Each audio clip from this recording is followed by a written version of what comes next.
अस्सलाम वालेकुम जी। मेरा नाम है आसिफ नवाज़ और आप देख रहे हैं आपका अपना प्यारा YouTube channel I am teacher.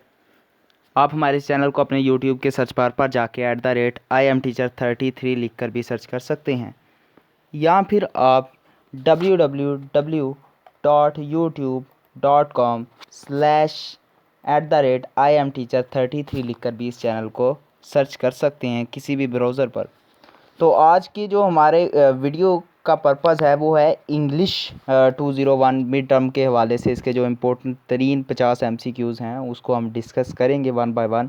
और ये एक स्पेशल एडिशन है, इस तरह का आपको यूट्यूब से मवाद नहीं मिलेगा, बहुत अगर मिलेगा भी बहुत कम मिलेगा।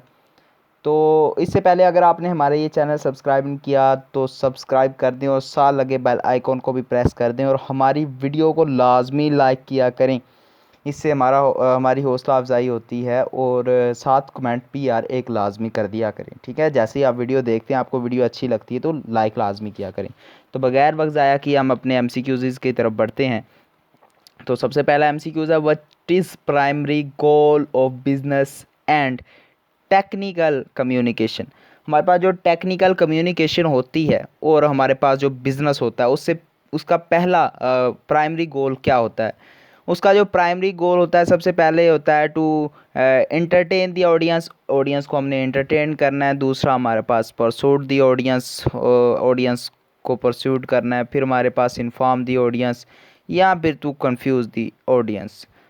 तो हमारे पास जो इसका करेक्ट आंसर होगा वो होगा जी टू इन्फॉर्म दी ऑडियंस। आप जो भी काम कर रहे हैं उसके बारे में आपने इंफॉर्मेशन देनी है अपनी ऑडियंस को, ना आपने एंटरटेनमेंट देनी है, ना आपने परसूट देना है, ना आपने कंफ्यूज करना है। ये तीनों बात की चीज़ें हैं। सबसे पहले आपका जो गोल होना चाहिए वो होना चाहिए, ख़ासकर बिज़नेस के मामले में और टेक्निकल कम्युनिकेशन के मामले में आपका गोल होना चाहिए कि आपने इन्फॉर्मेशन देनी। जैसे मैं टेक्नोलॉजी के ज़रिए आपको इन्फॉर्मेशन दे रहा हूँ। तो which of the following is essential element of effective communication. अगर आप इफेक्टिव कम्युनिकेशन करना चाहते हैं, एक मौसर गुफ्तगू करना चाहते हैं, तो उसके लिए कौन सी चीज़ होनी चाहिए। Using complex and terminology and Jurgen. आपने जो वर्ड यूज़ करने हैं वो कॉम्प्लेक्स होने चाहिए, जर्गन होने चाहिए, या फिर adding a personal biases opinion to the message. या अपने मैसेज में जो है अपने पर्सनल अपनी ओपिनियन देना है। कोई भी मैसेज है, कोई भी किसी तरह का मैसेज है उसमें, या कन्वेइंग इन्फॉर्मेशन क्लियरली एक्यूरेटली। या फिर आप जो इन्फॉर्मेशन उसे देने आए हैं उसे आपने बगैर कोई अदर काम किए क्लियरली बताना है और अच्छे तरीके से बताना है। या keeping the message as long as and detailed as possible. या आपने मैसेज को जितना लंबा हो सके उतना करना है और उसकी डिटेल देते जाना है। तो उसका जो करेक्ट आंसर होगा फिर जी, उसका करेक्ट आंसर होगा conveying information and clearly accurately. कि जैसे मैं आपको बात बता रहा हूँ, मैं ज़्यादा तफसील से बात नहीं बता रहा, हालांकि ये चीज़ें तफसील से बताने वाली थी, लेकिन मेरा काम है आपको एक राइट इन्फॉर्मेशन देना, करेक्ट इन्फॉर्मेशन देना और डायरेक्ट इन्फॉर्मेशन देना। तो मैं आपको जो इन्फॉर्मेशन दे रहा हूँ वो क्लियर है और एक्यूरेट है, ठीक है जी, और बिल्कुल टू द पॉइंट है। चलें जी अपनी नेक्स्ट स्लाइड की तरफ चलते हैं। Why is audience analysis important in business communication. देखें जी, इसमें बताया गया कि अगर आप कोई बिजनेस कम्युनिकेशन कर रहे हैं तो उसके लिए जो आपके पास ऑडियंस हैं, आपके जो सुनने वाले हैं, उनका एनालिसिस क्यों ज़रूरी है। सबसे पहले to confuse the audience with complex information, कि हम ऑडियंस को कॉम्प्लेक्स इन्फॉर्मेशन दें और उनको करें कंफ्यूज। दूसरा है to determine the best communication medium to use, कि हम ये डिटरमाइन कर सकें कि बेस्ट कम्युनिकेशन मीडियम कौन सा है जिसे हम इस्तेमाल करें। To ignore the needs and preferences of the audience, के जो ऑडियंस की नीड है और उनकी जो प्रीफरेंस है, जिसे वो प्रीफरेंस देती हैं, उसे इग्नोर करना है। और चौथा है जो to use technical jargon and intimidate the audience. तो हमारे पास जो इसका करेक्ट ऑप्शन होगा वो होगा to determine the best communication medium to use, कि हमने बेस्ट कम्युनिकेशन मीडियम कौन सा यूज़ करें जिससे हमारी ऑडियंस जो है ना वो कन्वेंस हो या फिर हमारे बिज़नेस की तरफ आए। अफेक्टिव ओरल मतलब होता है जो बात करनी है, कम्युनिकेशन, जैसे मैं आपसे बात कर रहा हूँ और इसके अलावा प्रेजेंटेशन दे रहा हूँ, ये उस चीज़ में आती है। लेकिन अगर मैं बात करके आपको कम्युनिकेट कर रहा हूँ तो वो ओरल कम्युनिकेशन होगी। तो अगर हम मौसर कम्युनिकेशन करना चाहते हैं तो उसमें कौन कौन सी स्किल्स होनी चाहिए उसके बारे में देखते हैं। सबसे पहले speaking repeatedly to convey more information, मैं जल्दी जल्दी बोलूँ आपसे कि मेरी ज़्यादा से ज़्यादा इन्फॉर्मेशन आप तक आए। या फिर using technical jargon and complex terminology, या फिर मैं टेक्निकल जर्गन का यूज़ करूँ या कॉम्प्लेक्स रला मिला जो है वो टर्मिनोलॉजी अलग अलग टर्म्स का इस्तेमाल करूँ। या using appropriate tone volume and clarity, या फिर मैं जो है ना वो टोन इस्तेमाल करूँ, एक लहजा इस्तेमाल करूँ, एक वॉल्यूम, जो मेरा लहजा है वो कितना बुलंद होना चाहिए, क्लैरिटी और मेरी बात में कितनी क्लैरिटी होनी चाहिए। Last, ignoring the non verbal cues of the audience, कि आपने इग्नोर करना है कि आपके पास जितने भी नॉन वर्बल जो आगे से ऑडियंस की तरफ से रिएक्शन आ रहे हैं उनको इग्नोर करते जाना है। तो मेरे पास तीसरा ही जी होगा कि आपने एक टोन यूज़ करनी है, आपने एक वॉल्यूम रखना है और एक क्लैरिटी रखनी है अपनी बात में। Effective oral communication is business helping, हमारे पास जो इफेक्टिव ओरल कम्युनिकेशन होती है बिजनेस में वो किस में हेल्प करती है? Creating a positive professional image, आपकी जो प्रोफेशनल इमेज है उसे पॉजिटिव क्रिएट करती है। प्रमोटिंग पर्सनल इंटरेस्ट, आपके जो पर्सनल इंटरेस्ट हैं आप उसको प्रमोट करती है दूसरों तक। Confusing the audience with complex language, क्या आपके पास जो कॉम्प्लेक्स लैंग्वेज है उससे आपके ऑडियंस कंफ्यूज हो जाते हैं। या ignoring the needs and preference of the audience, या फिर आपके पास जितने भी ऑडियंस है उनकी आप नीड को क्या कर देते हो? इग्नोर कर देते हो। तो create a positive professional image, क्या आप बिजनेस शुरू कर रहे हो ना, तो आप ओरल कम्युनिकेशन एक अच्छे तरीके से करते हो तो अगले बंदे पर क्या पड़ेगा? एक असर पड़ेगा, भाई ये बंदा अच्छे से बात कर रहा है, इसमें इखलाक है, इसमें बात करने का तरीका है, और ये जो प्रोडक्ट बेच रहा है उसे भी वो अच्छी तरह से एक्सप्लेन कर रहा है कि मैं प्रोडक्ट बेच रहा हूँ तो ये किस तरह का है। तो वो उसकी नज़र में एक पॉजिटिव, एक मुस्बत इमेज उसकी क्रिएट हो जाएगी। Reader centred writing focus is on, अब हमारे पास जो रीडर सेंटर्ड राइटिंग है वो किस पे फोकस करती है? वो फोकस करती है express personal opinions and perspectives. पहली बात मैं ये बता दूं कि ये जितने भी मैं हैंड आउट से आपको बना के दिए हैं ये नोट्स सारे के सारे जो अपडेटेड हैं, ठीक है जी, अपडेटेड हैंड आउट्स हैं। आपने ये ध्यान रखना है कि ये सारे अपडेटेड हैं, प्रीवियस नहीं है, तो इसलिए इनको अच्छी तरह से करना है। एक्सप्रेसिंग पर्सनल ओपिनियन, या फिर यूजिंग कॉम्प्लेक्स टेक्निकल जर्गन, या फिर हमारे पास meeting the needs and preference for the audience and for the providing vague and ambitious information. तो हमारे पास needs and preference of audience, क्योंकि आपने सेंटर करना है किसी भी रीडर को, जो हमारे पास रीडर है जो आपकी चीज़ पढ़ रहा है वो आपका ऑडियंस भी है। तो अगर आप मेरी ये चीज़ पढ़ रहे हो जो मैंने ऊपर लिखी है, तो मेरा काम क्या होना चाहिए कि आपकी ज़रूरत के मुताबिक मैंने यहाँ पर चीज़ लिखी हो, आपको प्रोवाइड की हो, और जो आपकी प्रीफ्रेंस है। अब आपकी प्रीफ्रेंस इंग्लिश 201 है और मैं यहाँ पर ला के CS 201 का या CS 101 का सवाल यहाँ पर रख दूँ, तो आप ये तो एक अच्छा असर नहीं पड़ेगा। तो मुझे आपकी नीड, आपकी प्रीफ्रेंस को भी आगे रखना है और आपकी नीड्स को भी आगे रखना है, फिर मैंने आगे कम्युनिकेट करना है आपसे। The purpose of using headings and sub heading in a document is to, अगर आप डॉक्यूमेंट का इस्तेमाल आप क्या कर रहे हैं कि आप हेडिंग और सब हेडिंग, हेडिंग होती है जो सबसे बड़ी जो सबसे ऊपर लिखी जाती है, जैसे मोटी है ये सबसे बोल्ड है, ठीक है, इसका वेट ज़्यादा है तो ये हेडिंग है। इसके अलावा जी सब हेडिंग, उससे नीचे जितनी भी चीज़ें आ जाती हैं ये सब हेडिंग, और इसके नीचे मैं पैराग्राफ ही लिखूँगा। Create confusion for reading, confusion आप जो रीडर है जो पढ़ने वाला है उसके लिए कन्फ्यूजन क्रिएट करें। Enhance the visual appeal of the document, आप जो अपील कर रहे हैं डॉक्यूमेंट के ज़रिए उसको इन्हेंस कर दें। या increase the word count of the document, या फिर आप सिर्फ अपने जो डॉक्यूमेंट हैं उसके वर्ड्स को इंक्रीज़ करना चाहते हैं। या फिर जो है provide a clear and organised structure for reader, क्या आप एक स्ट्रक्चर देना चाहते हैं एक रीडर के लिए, एक ऑर्गेनाइज्ड और क्लियर, बिल्कुल साफ़ सुथरा। तो यही आपका पास है कि आपने एक अच्छा क्लियर और ऑर्गेनाइज तरीके से आपने स्ट्रक्चर देना अपने रीडर को, ताकि वो आसानी से आपकी बात को समझ सके। Which of the following is an example of concise writing, इनमें से कौन सी जो है वो कंसाइज राइटिंग की एक एग्जाम्पल है? Using lengthy and complex sentences, या फिर इंक्लूड अननेसेसरी डिटेल्स, या फिर मेरे पास expressing idea in clear and succinct manner, या फिर using informal language and slang terms. तो मेरे पास जो पहला था उसका जो आंसर है वो है जी मेरे पास expressing ideas in clear and sensitive manner. आपने एक क्लियर आइडिया देना है अपना, और सक्सेसेंट आपने एक अच्छे तरीके से उस अच्छे मैनर से आपने बात करनी है। ये एक कॉन्साइज एग्जाम्पल है। Audience analysis business communication involve. आपके पास जो ऑडियंस एनालिसिस है कि आप बिजनेस कम्युनिकेशन में आप किसी से कम्युनिकेट कर रहे हैं, तो सबसे पहले ऑडियंस देखते हैं कि हमारे पास ऑडियंस है क्या, और उसके मुताबिक आप जब एनालाइज करते हैं तो वो क्या है, ignoring needs and preference of audience. आप एनालाइज क्या करते हैं कि आपने उनकी ज़रूरियात को पूरा नहीं करना, या फिर फोकस सेली ऑन पर्सनल ऑब्जेक्टिव, या फिर आपने जो आप सेल करना चाहते हैं पर्सनल ऑब्जेक्ट्स उन पे ध्यान रखना है। Understanding the characteristic and exception of the audience. ये भी ये समझना है कि जो करैक्टरिस्टिक है, जो खसूसियात है, या फिर जो एक्सेप्शन लगाई हुई है उन्होंने ऑडियंस ने कि हमें ये चीज़ यहाँ से मिल सकती है, उनको भी अंडरस्टैंड करना है। या use technical jargon to impress the audience, या फिर आपने टेक्निकल जर्गन इस्तेमाल करना है कि हम सिर्फ इम्प्रेस करें ऑडियंस को, प्रोडक्ट कोई नहीं है।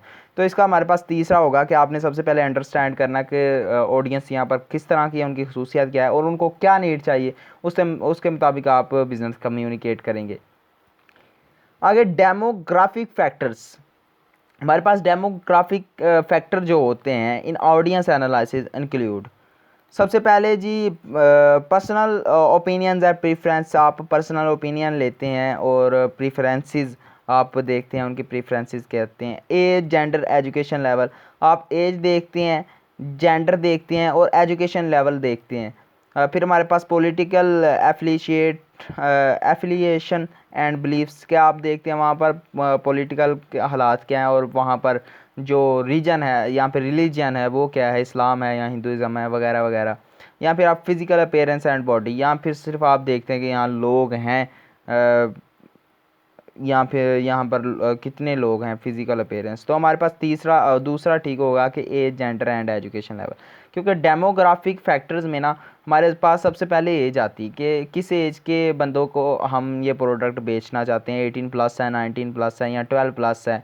बच्चों के कपड़े हैं, बड़ों के कपड़े हैं। जेंडर देखते हैं कि यहाँ पर वेमेंस ज़्यादा हैं या फिर मेंस ज़्यादा हैं, मेन ज़्यादा हैं। तो अगर वेमेन ज़्यादा हैं तो हम उनके मुताबिक प्रोडक्ट लाएंगे, अगर मेन ज़्यादा हैं, मेन ज़्यादा ख़रीदारी करते हैं तो। और फिर एजुकेशन लेवल के हिसाब से उनको किस तरह के प्रोडक्ट चाहिए, क्योंकि एक अनएजुकेटेड बंदे के जो प्रोडक्ट होते हैं वो कुछ और तरह के होते हैं, और एजुकेटेड जो प्रोडक्ट ख़रीदता है वो कुछ थोड़े से डिफरेंट ख़रीदता है। ये नहीं कह सकते कि बिल्कुल ही डिफरेंट, लेकिन थोड़े से वो डिफरेंट चीज़ें इस्तेमाल करता है। चलिए जी नेक्स्ट चलते हैं। Setting clear objective in business communication helps him.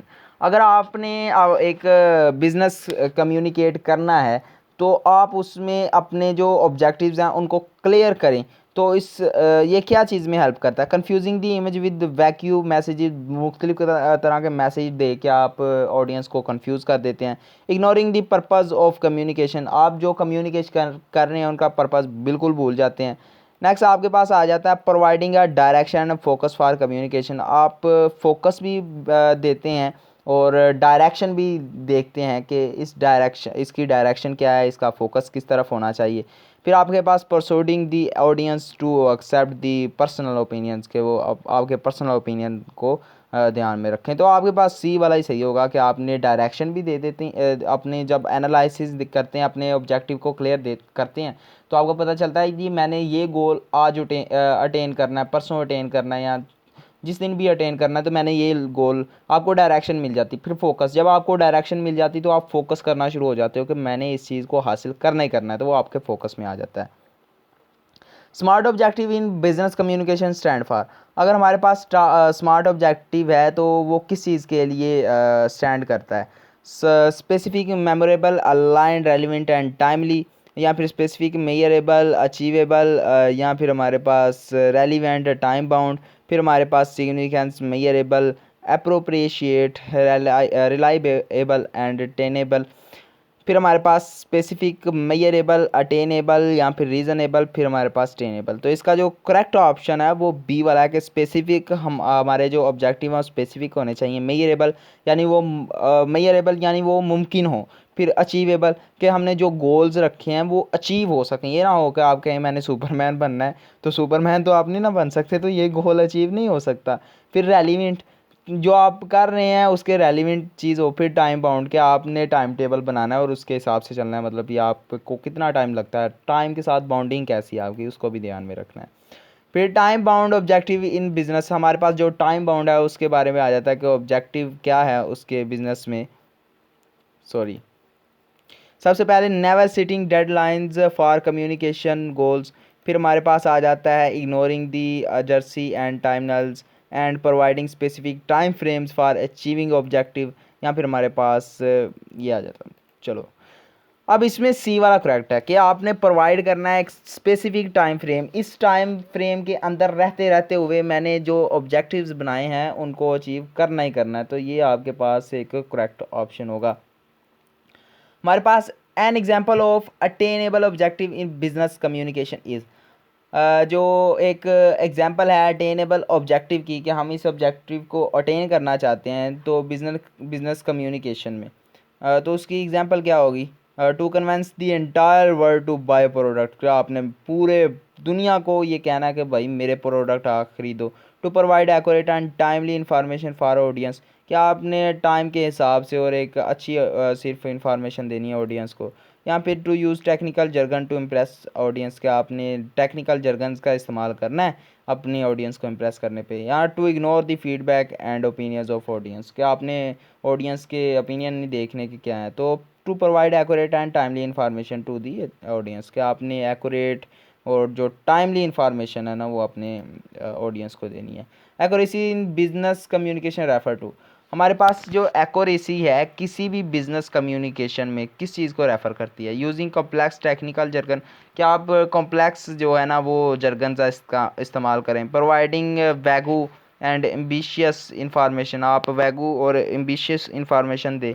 फिर हमारे पास ensuring information is correct factual and reliable, आपने ये भी ध्यान रखनी है एक्यूरेसी में कि हमारे पास जो इन्फॉर्मेशन दी गई है वो करेक्ट है, फैक्चुअल है एंड रिलायबल है। यानी जो मैं आपको एमसीक्यूज़ दे रहा हूँ, क्या ये बुक्स के रिलेटेड हैं, क्या ये बुक्स के ये आंसर ठीक है, और क्या ये आंसर आपके एग्ज़ाम्स के लिए रिलायबल होंगे, इस तरह से। या फिर ignoring the needs and preference, वही बात आ जाती है कि मैं आपको आपकी तरफ ध्यान ना दूंगा, आपको चाहिए कि अपनी मनमानी करूँ। तो ये हमारे पास चौथा पॉइंट है। तो इसमें ज़ाहिर सी बात है तीसरा ही सेट सही होगा कि हमारे पास आपने करेक्ट इन्फॉर्मेशन देनी, फैक्चुअल देनी और रिलायबल देनी है। आगे जी, कॉन्साइजनेस इन बिजनेस, आपने बिजनेस को कॉन्साइज करना है कम्युनिकेशन, इसके मतलब क्या? Providing excessive and necessary detail, कि मैं आपको अननेसेसरी डिटेल बता दूं जो आपको चाहिए भी नहीं। फिर जी दूसरा आ जाता है यूजिंग कॉम्प्लेक्स लैंग्वेज, आपने कॉम्प्लेक्स लैंग्वेज डिफरेंट तरह की लैंग्वेज इस्तेमाल करनी है, यानी शोखियाँ मारनी है अपने ऑडियंस को इम्प्रेस करने के लिए। फिर हमारे पास expressing idea the minimal and precise word, आपने छोटे से छोटे वर्ड का इस्तेमाल करना और प्रीसाइज एक बेहतरीन वर्ड का इस्तेमाल करना अपने आइडियाज़ को एक्सप्रेस करने के लिए। या फिर हमारे पास इग्नोरिंग दी पर्पज़, के मुझे नहीं पता जी, आप बाहर में जाओ जो मर्ज़ी करो लेकिन मैं अपना ओपिनियन खुद ही दूंगा। तो हमारे पास यहाँ पर सारी सी बात है सी वाला ही करेक्ट होना है, कि सी वाले में हमारे पास बेस्ट आ रहा है कि using minimum and precise word. चलें जी नेक्स्ट चलते हैं, कोहेरेंस। कोहेरेंस बहुत ही इम्पोर्टेंट फैक्टर है किसी भी बिजनेस में। तो उसकी देखते हैं उसके क्या आते हैं। कहता है providing information in the disorganised and random manner, कि आपने डिसऑर्गेनाइज्ड और रैंडम मैनर में आपने कोई भी इंफॉर्मेशन देनी है, इग्नोरिंग दी नीड्स वगैरह ये छोड़ दें। Establishing the logical connection between ideas and paragraph, क्या आपने इस्टेब्लिश करना है लॉजिकल कनेक्शन को बिटवीन आइडियाज़, जो आपके पास आइडियाज़ पैराग्राफ पे। फिर आपके पास यूजिंग टेक्निकल जर्गन्स, आपने टेक्निकल जर्गन देने हैं कंफ्यूज करने के लिए अपने आइडियंस को। तो इसका जो करेक्ट ऑप्शन होगा, सॉरी मैं ज़रा आगे निकल आया, तो इसका जो करेक्ट ऑप्शन होगा मैं आपको ऑप्शन दिखा देता हूँ। Establishing logical connection between ideas and paragraph, कि आपने जो आइडियाज़ दिए हैं ऊपर और नीचे उसके जो पैराग्राफ लिखे हैं उनमें क्या होनी चाहिए, उनमें लॉजिकल कनेक्शन होना चाहिए। क्या आप लिख रहे हैं ये इंग्लिश 201 है तो इसके नीचे जो पैराग्राफ लिखा है वो रिलेटेड टू इंग्लिश 201 हो, यही ना हो कि उसमें आप मैथमेटिक्स लिखना शुरू कर दें या उर्दू लिखना शुरू कर दें, तो ये रेलिवेंट हो जाता है। दी 7 CS ऑफ इफेक्टिव कम्युनिकेशन, आपके पास जो 7 CS हैं एक इफेक्टिव कम्युनिकेशन में किस चीज़ में इंक्लूड होते हैं? Clarity, complexity, conviction, consistency, creativity या कॉन्फिडेंस या कॉन्सिनेंस।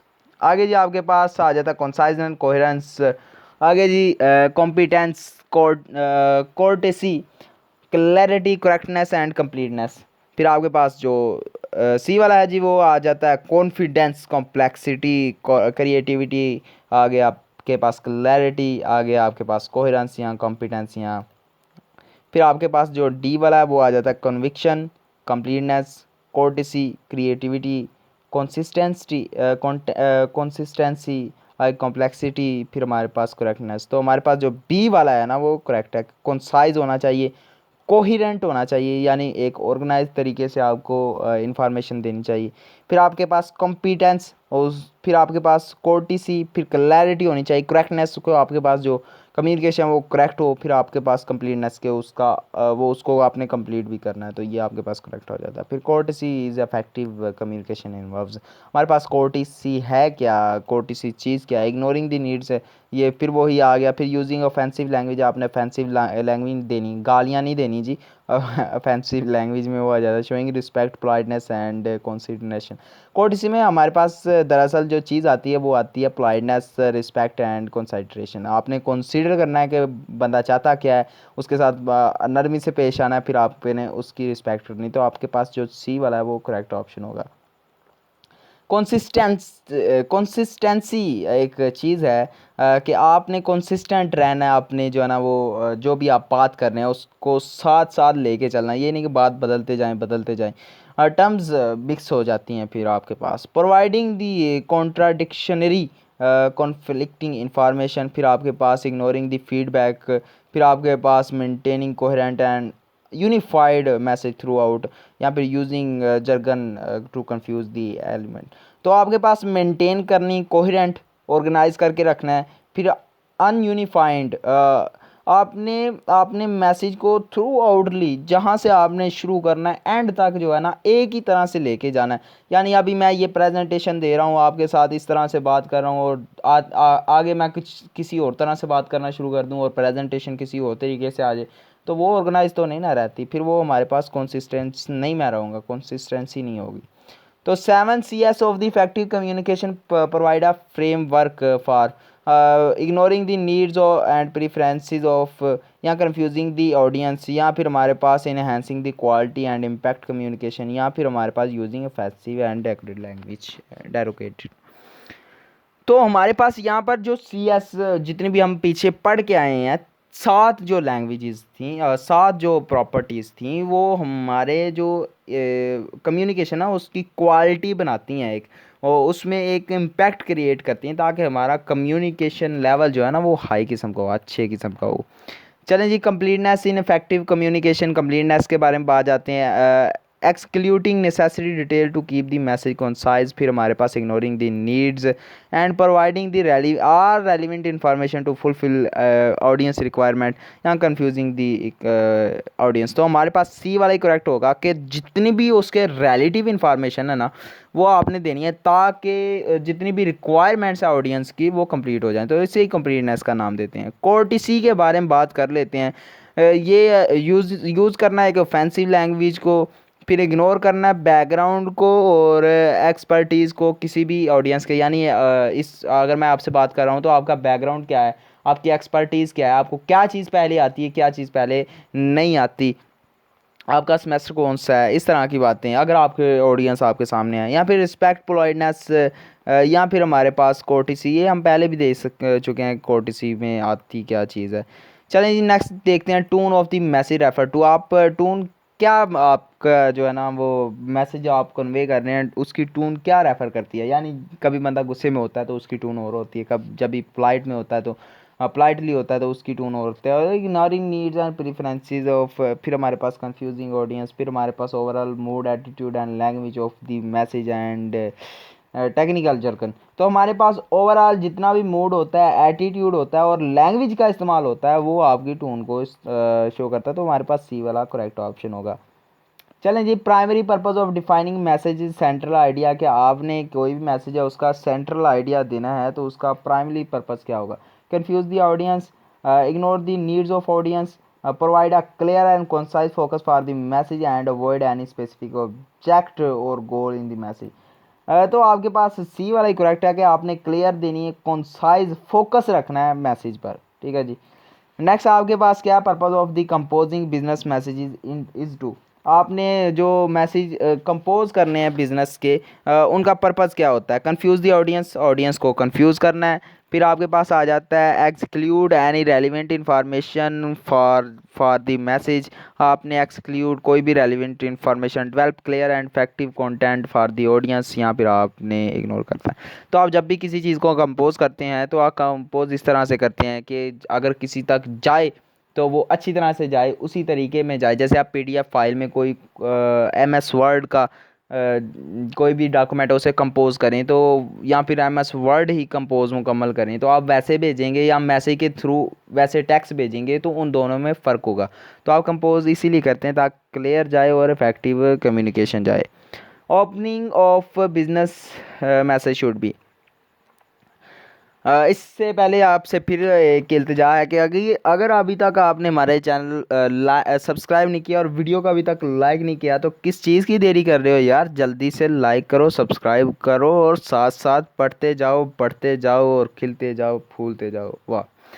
चलें जी, हम अपने मैसेज की तरफ पढ़ते हैं कि आपके पास जो ओपनिंग मैसेज है उसके बारे में क्या कहती है ये बुक। कहती है इंक्लूड इररिलेवेंट डिटेल, आपने इररिलेवेंट डिटेल देनी है। इग्नोर द नीड्स, आपने नीड्स को इग्नोर करना है। Grab the audience attention and provide context, आपने क्या करना है कि आपके पास जितने भी ऑडियंस है उनकी अट्रैक्शन लेनी है। भाई इधर आओ, हम आपको एक अच्छा कंटेंट देते हैं, मेरे चैनल को सब्सक्राइब करो, आई एम टीचर 33 को सब्सक्राइब करो। एक अच्छा कंटेंट, रेलिवेंट कंटेंट और बेहतरीन किस्म के कंटेंट्स आपको मिल रहे हैं।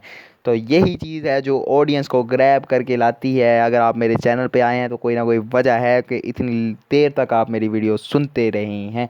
तो चलें जी, अपनी वीडियो आप लाइक नहीं करना तो आपकी मर्ज़ी, लेकिन कर देते तो आपका जाना क्या है यार।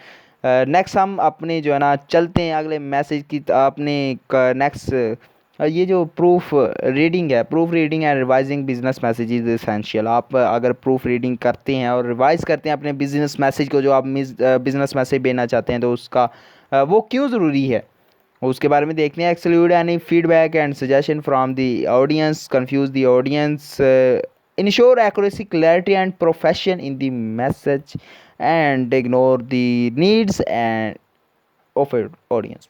तो सी वाला करेक्ट होगा कि आपने इंश्योर करना है कि आपके पास जो एक्यूरेसी है मैसेज की वो सही हो, क्लैरिटी हो, और उसमें प्रोफ यार क्या कहते हैं इसको, प्रो जो भी कहते हैं यार, प्रोफेशनलिज्म हो।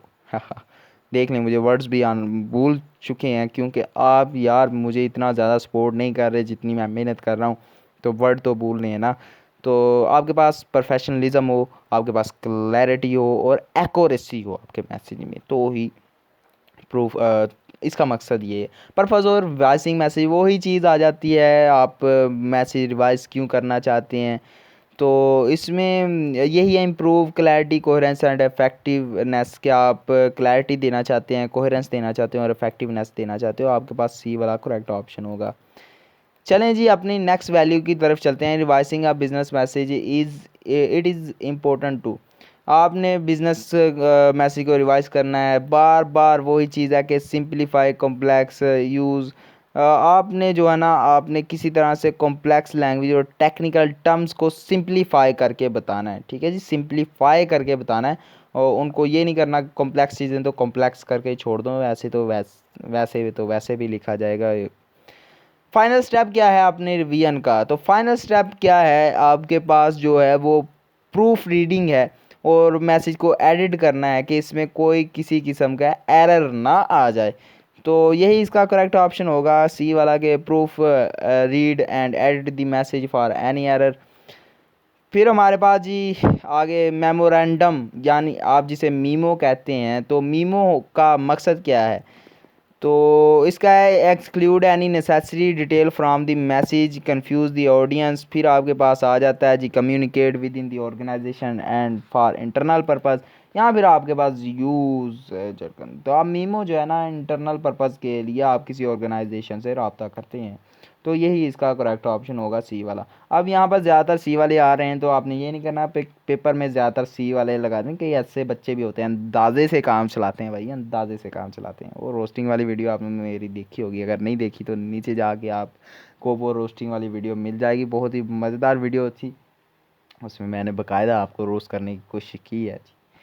चलें जी, आप purple is typically use to, हमारे पास जो प्रपोजल है, किसी चीज़ का प्रपोज करना है जी, प्रपोज करना है किसी चीज़ को, तो उसका टिपिकली मकसद क्या होता है? उसका मकसद होता है कि आपने प्रेजेंट करना है किसी प्लान को, या किसी चीज़ की ऑफ़र करनी है किसी क्लाइंट को या ऑर्गेनाइजेशन को। यानी आप एक प्रपोज़ल भेज रहे हैं जी, ये मेरी सेल है, आप इसे आप मैं ये मेरे पास प्लान है कि आप इसको सेल करें, आपका इतना परसेंट, मेरा इतना परसेंट, इसमें ऑफ़र भी आ जाती है, प्लान भी आ जाता है। तो इस तरह क्लाइंट या किसी ऑर्गेनाइजेशन को आपने जो है ना वो प्रपोज़ल भेजना है कि ये मेरा काम करें, इतनी कमीशन आपकी होगी, या फिर किसी और तरह का मैसेज। तो प्रपोज़ल में यही चीज़ आती है, तो इसका जो आंसर आएगा वो सी ही आएगा। नेक्स्ट आप देखते हैं हमारा राइटिंग आप proposal it is important to, जब आप प्रपोज़ल लिखें तो किस चीज़ को आपने जहन में रखना है? आपने इस चीज़ को रखना है कि आपने एक क्लियर प्रोसेसिव और आर्गूमेंट देना और जस्टिफाई करना है कि आप जिस प्रोडक्ट के बारे में लिख रहे हैं, आपने उस प्रोडक्ट के बारे में क्लियर लिखना है, और जो आर्गूमेंट आप पेश कर रहे हैं उसे थोड़ा सा जस्टिफाई करना और अच्छे तरीके से जस्टिफाई करना है, ताकि अगले को समझ आए कि इसमें है असल में क्या। चलें जी, नेक्स्ट देखते हैं जी, primary purpose of a letter is to, हमारे पास जो लेटर होता है उसका प्राइमरी पर्पज़ क्या होता है? प्राइमरी पर्पज़ होता है कि आप क्या करें कि कम्युनिकेट करें किसी इंडिविजुअल और या ऑर्गेनाइजेशन के साथ, या फिर आप क्या करें कि इग्नोर करें, फिर वही बाकी तीन आ जाते हैं। तो हमारे पास जो सी वाला है वो करेक्ट ऑप्शन हो जाता है कि आप किसी इंडिविजुअल एक पर्सन के साथ या एक मुकम्मल ऑर्गेनाइजेशन के साथ आप रब्ता कर रहे हैं। फ़र्ज़ करिए मैं एक टीचर को एप्लीकेशन अपनी भेज रहा हूँ, वो अलग चीज़ है, या एक पूरे जो है ना एक स्कूल की हेड को जो है ना वो एप्लीकेशन भेज रहा हूँ, इसके लिए पूरे स्कूल के लिए कोई काम करवाने के लिए भेज रहा हूँ, एक मैं अपनी छुट्टी के लिए भेज रहा हूँ, एक मैं अपना काम करवाने के लिए। तो बॉडी ऑफ अ लेटर, आपके जो लेटर की बॉडी है, आपने जो लेटर लिखा है उसकी बॉडी कैसी होनी चाहिए? उसकी बॉडी होनी चाहिए इंक्लूड एंड सपोर्टिंग डिटेल, आगे confuse the reader and present the main points and supporting information logically. आप सिक लीव के ऊपर आपने सब्जेक्ट लिखा हुआ है, नीचे लिख दें जी मुझे घर में कोई काम है, तो ये तो आपको उल्टे छितर पड़ने वाली काम ही की है आपने। तो आपने जो लेटर है उसकी जो बॉडी रखनी है, वो आपने पॉइंट टू पॉइंट लिखने हैं, उसमें जो मेन पॉइंट, अगर आपने ऊपर सिक लीव लिखा है तो नीचे भी सिक लीव ही लिखना है। तो इसका जो आंसर है वो सी वाला ही है कि आपने सपोर्टिंग आइडिया इंफॉर्मेशन देनी है। सेल्स लेटर, अगर आप सेल्स लेटर भेजना चाहते हैं तो उसका क्या काम है? क्या आप कोई भी आप प्रमोट करना चाहते हैं प्रोडक्ट को, सर्विस को, और परसूट करना चाहते हैं रीडर को कि वो एक्शन ले, यानी मैं ये चीज़ बेचना चाहता हूँ, तो आप कहेंगे आप मैंने इस तरह का कुछ लिखना है कि आप कहें जी मैं अभी इस चीज़ को ख़रीद लूँ। आपने कन्विंस करना है किसी तरह रीडर को कि वो आपकी चीज़ को पढ़ते हुए ही आपकी चीज़ को ख़रीदने की तरफ रुजू करे। तो सी वाला इसका करेक्ट ऑप्शन है। चलें जी अपने नेक्स्ट वैल्यू की तरफ चलते हैं। Letter writing it is important to, letter writing में क्या चीज़ बहुत ज़्यादा इम्पोर्टेंट होती है कि आपने क्या करना है कि एक प्रोफेशनल टून का इस्तेमाल करना है और एक पोलाइट टून का इस्तेमाल करना है। यानी आपने जो वर्ड्स लिखने हैं वो हार्श नहीं होने चाहिए। लेटर आप ये ज़रूरी नहीं कि इंग्लिश में वो सीधा सीधा लिख दिया please grant me one leave for one day, इस तरह से थोड़ी ना होता है। एक मुकम्मल लेटर जो होता है एक मुकम्मल एक तरीके से लिखा जाता है। अगर आप किसी ऑर्गेनाइजेशन को लिख रहे हैं, अगर आप बड़े अदारे में लिख रहे हैं, तो लेटर आप अपनी ज़ुबान में एक अच्छे तरीके से लिखते हैं। तो जब आप लेटर लिखें तो उसमें पोलाइटनेस होनी चाहिए, उसमें आपकी प्रोफेशनल टून होनी चाहिए कि आप स्टूडेंट हो तो स्टूडेंट की तरह लिखो, एक अच्छे तरीके से लिखा होना चाहिए। तो वो लेटर राइटिंग जो है उसमें चीज़ आ जाती है कि ये इंपॉर्टेंट चीज़ है इसमें। रिक्वेस्ट लेटर, आप एक चीज़ रिक्वेस्ट करना चाहते हैं तो उसे आप रिक्वेस्ट लेटर का नाम देते हैं। तो उसके बारे में जो ऑप्शंस हैं कि वही ऑलमोस्ट ऑप्शन है कि आस्क फॉर फेवर इंफॉर्मेशन और असिस्टेंस फ्रॉम रीडर, क्या आपने जो रीड कर रहा है आपके लेटर को उससे आपने फेवर लेनी है, इंफॉर्मेशन लेनी है, या फिर असिस्टेंस करना है उसे। मतलब भी आप कह रहे हैं आपके एलएमएस में से जो है ना वो एमसीक्यूज़ नहीं हुए, तो आप उसमें कोई एरर आ गया तो आप लेटर भेजेंगे स्टूडेंट आईडी पर कि ये आप रिक्वेस्ट भेजेंगे कि जी प्लीज़ मुझे जो है ना वो रिटेन किए जाएं मेरे एमसीक्यूज़ या फिर असाइनमेंट, क्योंकि या फिर आपके पास कोई पेपर मिस हो जाता तो भी आप रिक्वेस्ट भेजते हो तो उसे रिक्वेस्ट लेटर कहते हैं, जिसमें आप कोई फेवर मांगना चाहते हो। ठीक है जी। When writing a sales letter, जब आप सेल लेटर लिख रहे हो तो उसके लिए क्या चीज़ इंपॉर्टेंट है कि आपने जो है ना वो हाईलाइट करना है बेनिफिट फीचर्स एंड प्रोडक्ट और सर्विस। आपने देखा होगा कोई भी हमारे पास सर्विस कार्ड होता है किसी भी ऑर्गेनाइजेशन का, किसी भी बिजनेस का, तो उन्होंने एक अलग तरीके से अपनी फ़ीचर्स को अलग करके लिखा होता है और अपने बेनिफिट्स को अलग लिखा होता है कि फ़ीचर्स इसमें ये हैं, ये चीज़ पाई जाती है, ये औज़ार हैं इसके पास, ये मतलब हर चीज़, और बेनिफिट्स को अलग लिखा जाता है कि ये चीज़ लेंगे आपको इतना बेनिफिट होगा, ये वगैरह वगैरह वगैरह। जैसे आप एक घी का ही पैकेट लगा लें कि उसमें जो है ना वो इसके बेनिफिट अलग लिखे होते हैं, ठीक है जी, और उसके फीचर्स अलग लिखे होते हैं, ठीक है, इंग्रेडिएंट्स के साथ। तो नेक्स्ट अपने चलते हैं अगली। कहता है tone of the complaint letter should be. अब कंप्लेंट लेटर क्या होता है, किसी के खिलाफ शिकायत करना, तो उसके लिए आपकी जो टोन होनी चाहिए, आप जानते हैं टोन क्या होती है, आपका लहजा बात करने का तरीका। पोलाइट बट फिम, पोलाइट होनी चाहिए लेकिन सख्त होनी चाहिए थोड़ी सी।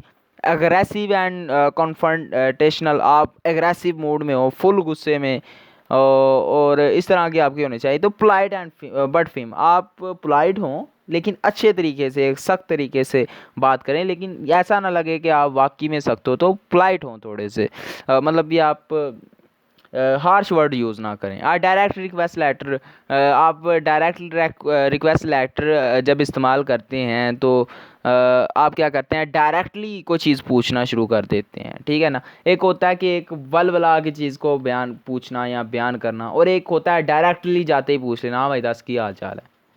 तो इस तरह के जो होते हैं ना वो डायरेक्टरी रिक्वेस्ट लेटर होता है, लेकिन उसको भी आपने अच्छे तरीके से लिखना है कि क्लैरिटी से बात करनी है। हाँ भाई मुझे इस चीज़ की ज़रूरत है, क्या आप मुझे दे सकते हो, बगैर कोई हाल चाल पूछे या इस तरह की कोई चीज़ की, डायरेक्ट आपने बोल देना जी, उसे डायरेक्ट रिक्वेस्ट लेटर का नाम देते हैं। तो इसमें जो सी है, clarity and directly ask something from the reader.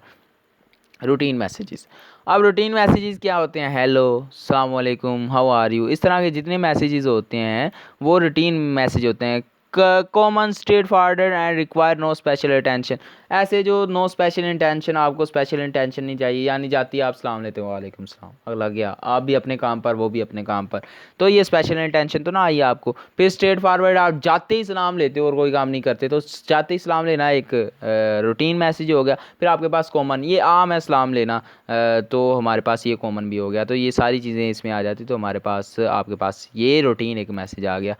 इसके बाद गुडविल मैसेज, एक गुडविल मैसेज क्या है कि आप किसी के लिए अच्छा मैसेज भेजें, जैसे आप भेजते हैं कि ईद के मौके पर भेजते हैं, शब बारात के मौके पर भेजते हैं, किसी के शादी के मौके पर भेजते हैं, तो वो उसे गुड जो है ना विल मैसेज कहते हैं। किसी के रिज़ल्ट पर भेजते हैं किस, वैसे जैसे कांग्रेचुलेशन और इस तरह के दूसरी तरह के जो जितने भी पॉजिटिव वर्ड्स होते हैं किसी का कॉन्फिडेंस बढ़ाने के लिए, किसी को अप्रिशिएट करने के लिए, तो वो जो हमारे पास होते हैं ना वो हमारे पास गुड विल मैसेजेस होते हैं। नेक्स्ट हमारे पास बैड न्यूज़। बैड न्यूज़ हमारे पास मैसेज वो होते हैं अगर आप बुरी न्यूज़ देना चाहते हैं, जैसे कहीं पर भी कोई हादसा वगैरह हो जाते हैं तो उसे बैड न्यूज़ मैसेज देते हैं, कहते हैं। तो डिलीवर नेगेटिव और unfavourable information to the reader, के हमारे जो एक्सेप्शन नहीं होती कि ऐसा ना हो कभी, उस तरह का हमें मैसेज मिलता है तो वो हमारे पास नेगेटिव होता है। आप कह सकते हो ऑपोजिट टू आवर एक्सेप्शन, तो वो हमारे पास क्या होता है, नेगेटिव मैसेज होता है, या फिर जो चीज़ दिल को बुरी लगे, बैड न्यूज़ वगैरह। तो in writing bad news it is important to, अगर आप एक बैड न्यूज़ राइट कर रहे हैं, लिख रहे हैं, तो उसके लिए क्या है कि बैड न्यूज़ डायरेक्टली आप कहें, लेकिन ये बात रखें कि सेंसिटिविटी उसमें लाजमी होनी चाहिए, एक सेंसिटिविटी का आंसर लाजमी होना चाहिए कि अगला बंदा कैसा है जिसके लिए आप लिख रहे हैं, तो आप डायरेक्टली बात कर दें ज़्यादा आप ना आप खुचर मुचर करें, लेकिन डायरेक्टली बात तो करें लेकिन ज़रा एहतियात से करें। तो उसे आप देखते हैं इसमें ऑप्शन यही है, सी वाला ही करेक्ट ऑप्शन है। आगे प्रोसेसिव मैसेज क्या है? प्रोसेसिव मैसेज में हमारे पास जो है ना वो एक चीज़ आती है कि influence convince the reader to take specific action, कि आप कोई प्रोडक्ट बेच रहे हो तो आपने प्रोसेस करना, उसे मजबूर करना कि ये काम लाजमी कर। मजबूर ये नहीं कि उसे गर्दन से पकड़ना है, कहना चल चल मेरी जो है ना ये प्रोडक्ट मैं बेच रहा हूँ इसे ले, नहीं ऐसा नहीं करना। मतलब उसे टून ऐसी इस्तेमाल करनी है कि उसका दिल आप पे शीदा हो जाए, जी मैंने अब इसका ही प्रोडक्ट इस्तेमाल करना और मैं किसी का प्रोडक्ट इस्तेमाल करूँगा ही नहीं या करूँगी ही नहीं। तो ये हमारे पास सी वाला इसका करेक्ट ऑप्शन होगा कि आपने जो है ना वो कन्वेंस करना है किसी भी स्पेसिफिक एक्शन के लिए किसी भी रीडर को। तो नेगेटिव मैसेज आप पहले भी देख चुके हैं। नेगेटिव मैसेज है कि आगे डायरेक्टली डिलीवर अनप्लीसेंट और अनफेवरेबल जो है ना वो मैसेज डिलीवर करते हैं, तो उसे आप नेगेटिव कहते हैं। नेगेटिव मैसेज में क्या चीज़ इंपॉर्टेंट है, इस चीज़ को आप पहले भी देख चुके हैं कि नेगेटिव न्यूज़ आप डायरेक्टली तो दें, लेकिन इम्पैथी के साथ और सेंसिटिविटी के साथ आपने जो है ना इसकी न्यूज़ देनी है। डिलीवरिंग फिर वही बात आ जाती है, तो इसका वही है कि आपने क्लियर देनी, कंसाइज देनी है, लेकिन अवॉइड कन्फ्यूजन, आपने कन्फ्यूजन से अवॉइड करना है। तो ये चीज़ आ जाती है। तो ये था जी आज का हमारा लेक्चर। उम्मीद है आपको ये वीडियो पसंद आई होगी। मिलते हैं अगली वीडियो में, तब तक के लिए अल्लाह हाफिज़। हमारी वीडियो को लाइक करना, सब्सक्राइब करना मत भूलिएगा।